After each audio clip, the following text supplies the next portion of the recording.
know, when a computer starts up, it has to bootstrap is what that means. And bootstraps itself by continuing to engage in more and more complex processes as it starts up. So it starts up with a simple process, and that triggers a more complex process, and that triggers a more complex process, and that way the computer boots itself into existence. Well, that's exactly what we did, except we did it over like 3 billion years, right? We started out as these unbelievably simple organisms that could pretty much do nothing at all except replicate and develop much more and more complex forms over this tremendously long period of evolutionary history, right? So that's how we solved the problem that you can't know anything without knowing something, and that you can't have knowledge without generating it. It's a little knowledge, a little more generation, a little knowledge, a little more generation, a little knowledge. This huge spiraling process that extends over vast amounts of time. Information encoded in your body without knowing something, and that you can't have knowledge without generating it. It's a little knowledge, a little more generation, a little knowledge, a little more generation, a little knowledge.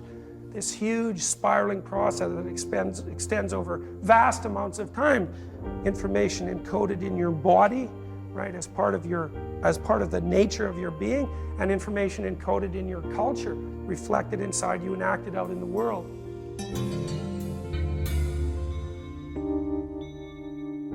And as scientists, you know, with this 500-year history of science behind us, we always believe that it's the material substrate of things that's the reality. But it is more complicated than that, because even the material substrate that we consider as scientists isn't merely unformed stuff, right? It has structure, it's patterned, it's full of information, and there are physicists working now who believe that conceptualization of the ground, even the material substrate that we consider as scientists, isn't merely unformed stuff, right? It has structure, it's patterned, it's full of information, and there are physicists working now who believe that conceptualization of the ground of being, the material ground of being, as information is a more fruitful metaphor than conceptualization of the ground of being as like unformed matter.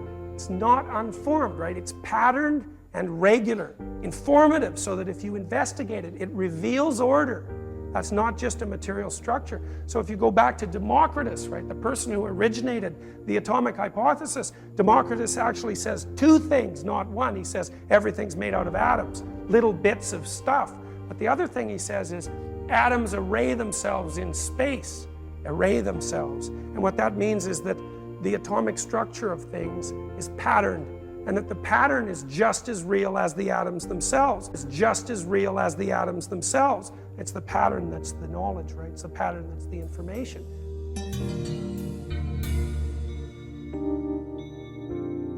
So what we encounter as conscious beings is this complexly patterned array, which we then turn into knowledge, usable knowledge. I said, well, how would this metaphorical representation work? And so the way I want you to look at this figure is like this. Imagine this as distant, right, as lurking in the background. So this is the ground of all being, manifesting itself as one primordial archetype, or one standard mode of metaphorical representation. Why this figure? Well, this is complicated, I think.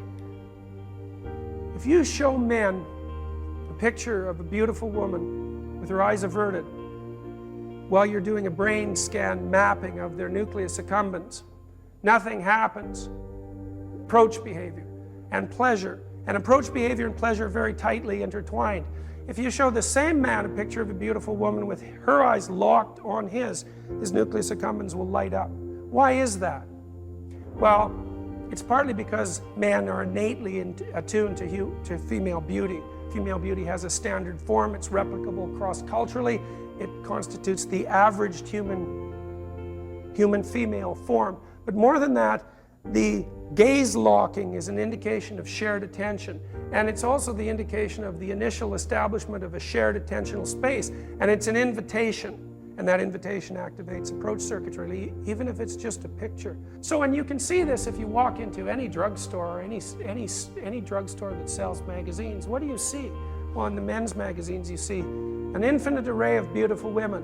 And in the female magazines, the women's magazines, you see an infinite array of beautiful women. Now just exactly why is on the men's magazines you see an infinite array of beautiful women. And in the female magazines, the women's magazines, you see an infinite array of beautiful women. Now just exactly why is that? Well, there's something absolutely compelling about female beauty. And then you have to ask yourself, what the hell does compelling mean? Okay, so what compelling means is, you're busily engaged in a goal-directed task, and something happens in your peripheral vision, so to speak, that attracts your attention. Now that attention is attracted by processes that are fundamentally unconscious, which means processes that occur before you can think. So you can imagine a loose collection of college-aged males having a conversation in a bar when someone beautiful walks by, and one or more of them catch her out of the corner of their eyes. Orientation, right? Unconscious. Why? Because there's something about that college-aged males having a conversation in a bar when someone beautiful walks by, and one or more of them catch her out of the corner of their eyes. Orientation, right? Unconscious. Why? Because there's something about that pattern form that grips attentional systems and directs observation towards it.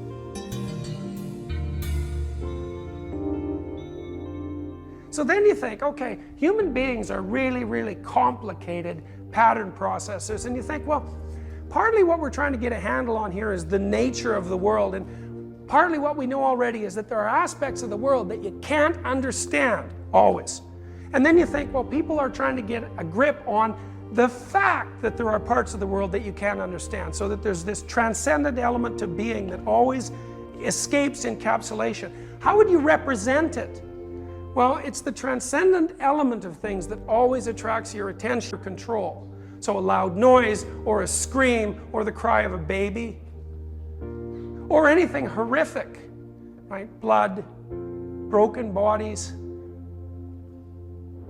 These are stimuli that are so representative of trouble that you can't help but attend to them. And then you can imagine that all the stimuli, so to speak, that you can't help but attend to can be amalgamated into representations of the transcendent aspect of reality. And that's what you see in this representation right here. So you see a weird intermingling of female sexuality, plus some very distinct genital symbolism. Why genital? So imagine that that's a vulval opening. Why?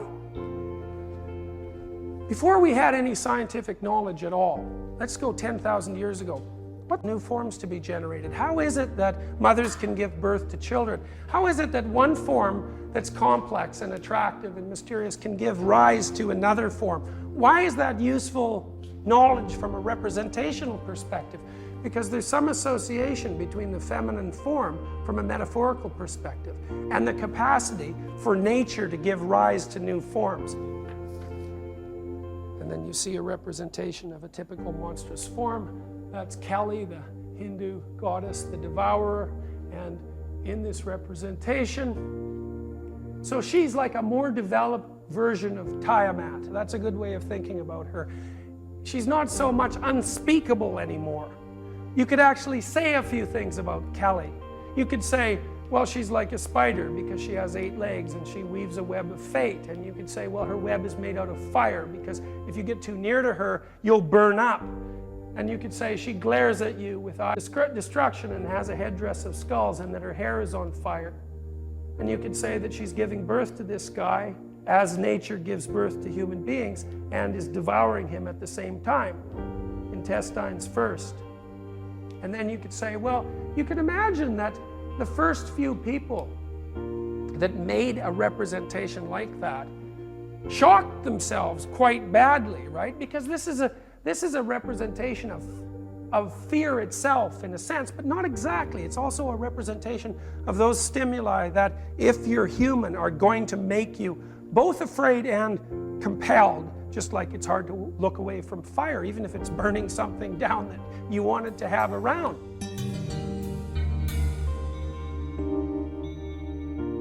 Rats If you raise a rat to juvenile status and then waft in cat odor, it will completely short circuit.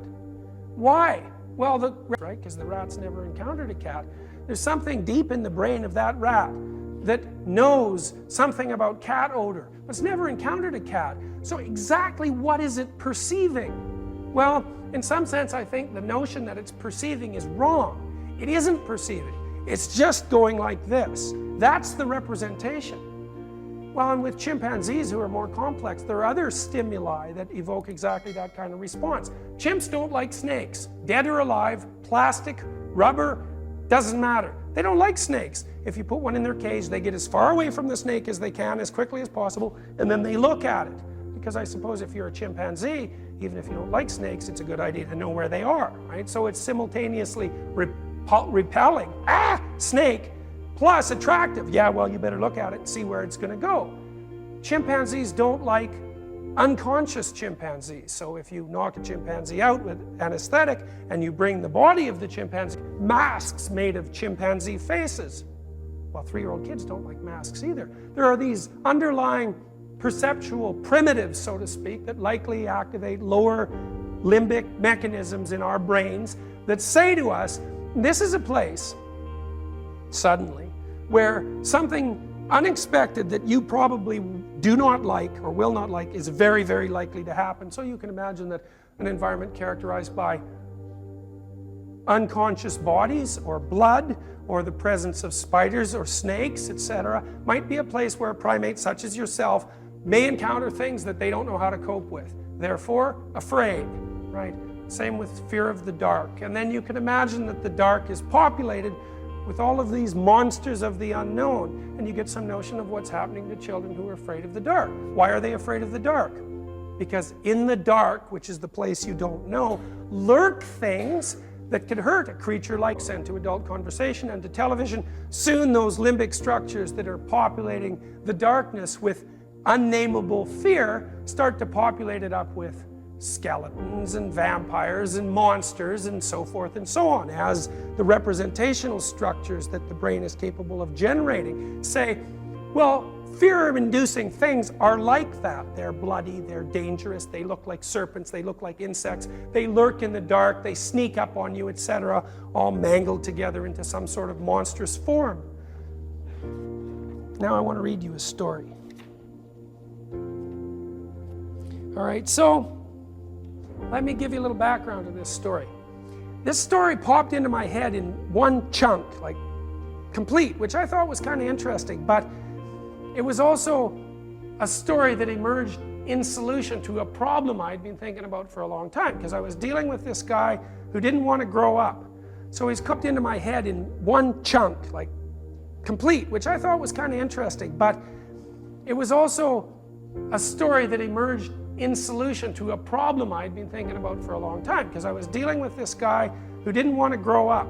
So he's caught in a kind of Peter Pan situation. And Peter Pan, Pan means everything, eh? Pan, like pantheistic. And Peter Pan is a child who won't grow up. Now he's magical. Well, okay, fine. Children live in a magical world, right? They're rife with possibility. He's magical. He doesn't want to grow up. So he lives in Neverland with the Lost Boys. Neverland doesn't really exist, and the Lost Boys are obviously boys who haven't managed to establish some mode of being. And he's in constant battle with Captain Hook. And Captain Hook's a tyrant, right? A pirate, a manifestation of the negative archetype of social order. And Captain Hook is always fighting Peter Pan because Peter Pan represents childhood and vulnerability, and he doesn't want to be vulnerable. So Captain Hook's a tyrant, right? A pirate, a manifestation of the negative archetype of social order, and Captain Hook is always fighting Peter Pan because Peter Pan represents childhood and vulnerability, and he doesn't want to be vulnerable, so they're locked in this sort of eternal battle. And lots of people, I think more commonly men, but not necessarily, get caught in this Peter Pan problem. So I was dealing with a person who was caught in this situation, didn't want to grow up, wouldn't sacrifice childhood. And so this story popped into my head. It's called Cock-a-doodle-doo. Once upon a time there was a man who had a long, hard journey ahead of him. He was trudging along the way over boulders and through brushes when he saw a little shiny gnome with big white teeth and a black toupee sitting by the side of the road. He was drumming on a log with 2 white bones and humming oddly to himself. The little knows if you'll ever get there anyway. Come over here, I have something to show you. So John walked off the road. He was sick of walking anyway because people kept throwing sticks and stones at him. The little gnome said, I have a shiny red jewel that I would like to sell you. Cheap. Here it is. And from beneath his cloak he pulled the biggest ruby that the man had ever seen. It must have weighed 100 pounds and it shone like the sun. The gnome said, do you like it? It's an enchanted stone. What will you offer me for it? And the man said, I don't have much money, but I'll give you everything I have. The gnome looked displeased. So John added, I could pay some more monthly. So the gnome accepted. Fair enough, buy now, pay later. Sounds good for me. I'm all for the installment plan. So the man gave the gnome all his money and promised to pay the rest later. And the gnome walked back into the bush by the road, clacking his teeth and giggling. The man thought about this ruby and the great deal he got, the happier he became. He started back on the road with a light heart, but soon discovered that he couldn't make much progress because 100 pounds was a lot to carry. He said to himself, why continue anyways? I have what I want. I'll just stand here holding my ruby, and when people walk by they can see how well I've already done. So he stopped. A little while later, one of his friends came along and saw him standing there. His friend said, John, why don't you come along with me? I've just opened a new business and I could really use some help. Come along quick. It will be opening soon. John thought that sounded good, but his friend was in a hurry. Besides, couldn't he see the ruby? How could he speed along beside him? Where would he put his jewel? So he said, thanks, but I have to take care of my jewel. Maybe I'll see you later. His friend looked at him like he was crazy, but he was trying to get somewhere quick. So he just shrugged a bit and said, okay, John, see you later. How could he speed along beside him? Where would he put his jewel? So he said, thanks, but I have to take care of my jewel. Maybe I'll see you later. His friend looked at him like he was crazy, but he was trying to get somewhere quick. So he just shrugged a bit and said, okay, John, see you later. Then he sped on down the road. A little while later, another friend came by and he said, John, nice to see you. I'm going back to school. There are lots of wonderful things to learn, great things to do. The world is full of unsolved problems. I could use some company. Would you like to come along? John thought that sounded pretty good, but this friend too looked like he was in a hurry.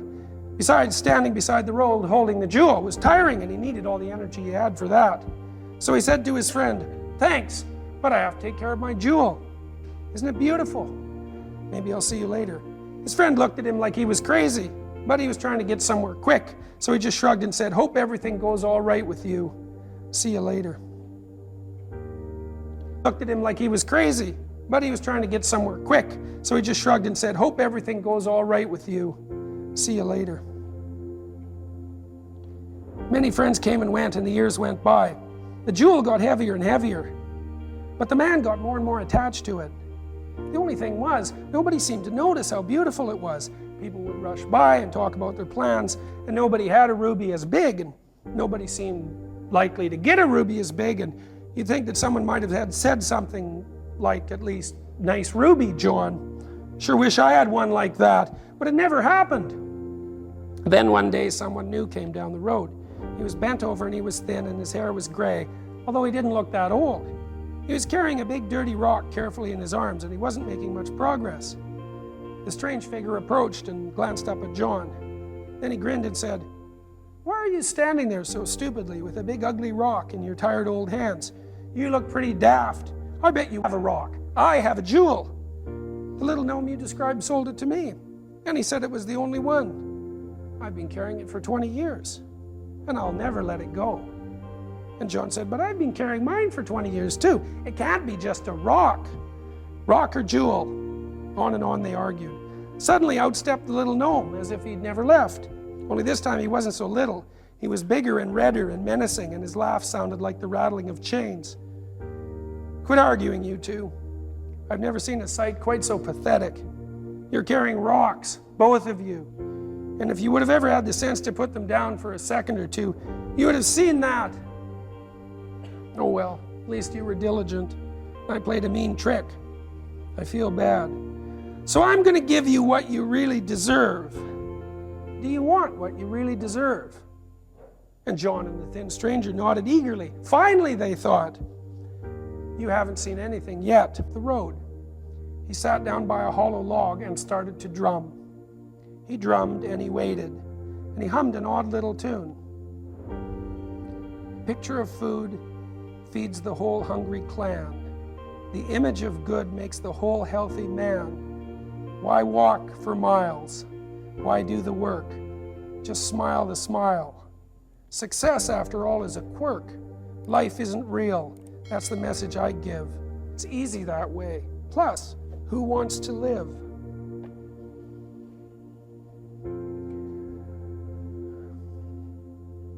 So needless to say, the guy that I was telling this story to never listened to it, and things really didn't go well for him for a long, long time. And they really didn't go well for him until he was willing to give up some of the things he was carrying along.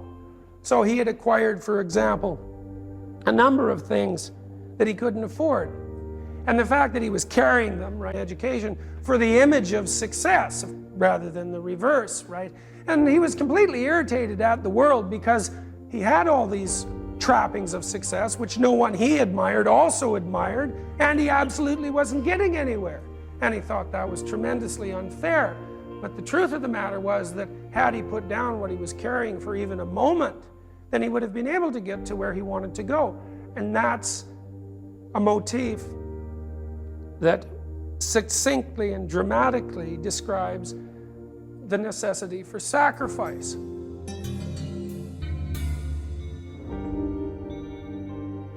One of the things you see in psychotherapy very, very commonly is that the person who's coming for help does the same damn thing over and over and over. And every time they do it, it has the same consequence. Bad. So they end up with the same kind of relationship, right? It starts out well, then the person turns against them and starts to abuse them. They get abused repeatedly, then it ends, then they meet someone else and the cycle continues. It doesn't seem to matter who they're out with. Either they pick a person like this or they turn the person into someone like that. They lose jobs the same way, or their educational hopes fail the same way. Why? Well, the person thinks, man, the structure of the world is so unfair. Everyone else seems to be getting along just fine, but me, I get hit in the head over and over, exactly the same way. And then you think, well, what is the structure of the world exactly? And then you remember, well, you know, there's the things you don't understand, and there's the things you do understand. And the things you do understand structure you and protect you, but you know, sometimes the things you do understand aren't the right things, right? You're valuing something, you're carrying something that's an impediment to your further progress, and it's frequently the case that it structure you and protect you, but you know, sometimes the things you do understand aren't the right things, right? You're valuing something, you're carrying something that's an impediment to your further progress, and it's frequently the case that it's the kind of impediment that under no conditions do you want to give up, because there's something about you that says, like John says about the ruby, look, it's a ruby. Who the hell cares if it weighs 100 pounds and I have to stand by the road, right? I still got the ruby, and all you'd ever have to do is put the damn thing down and wander off and everything would be just fine, but you won't do it. Why?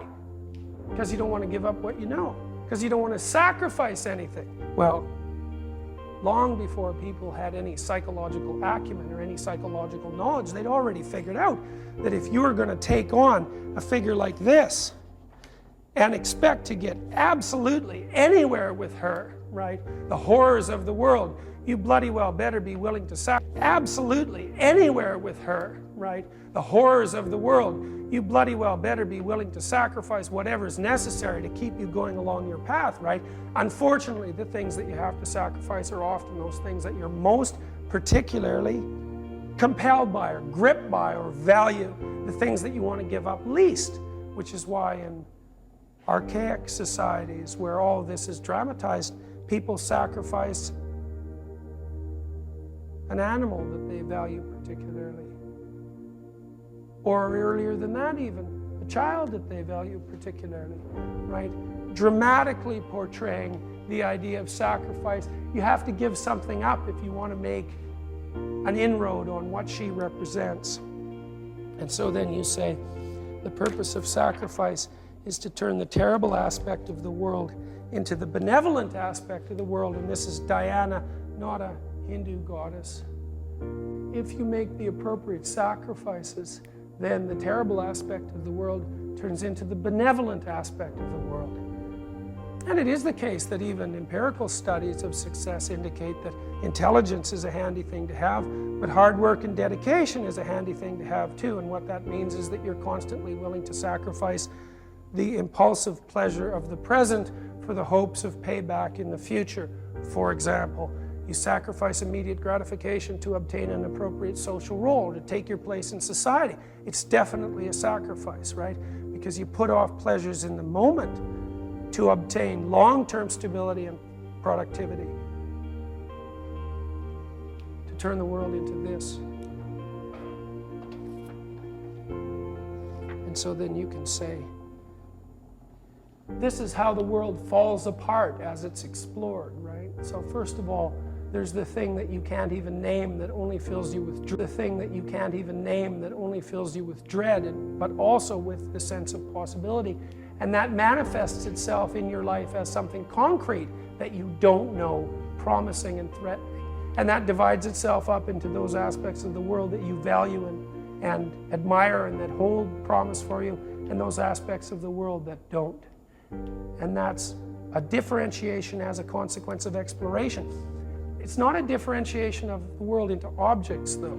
It's a differentiation of the world into categories of emotion, those things that are good for you, those things that are bad for you, and the source that they're derived from. That's the background of the world. We'll stop there.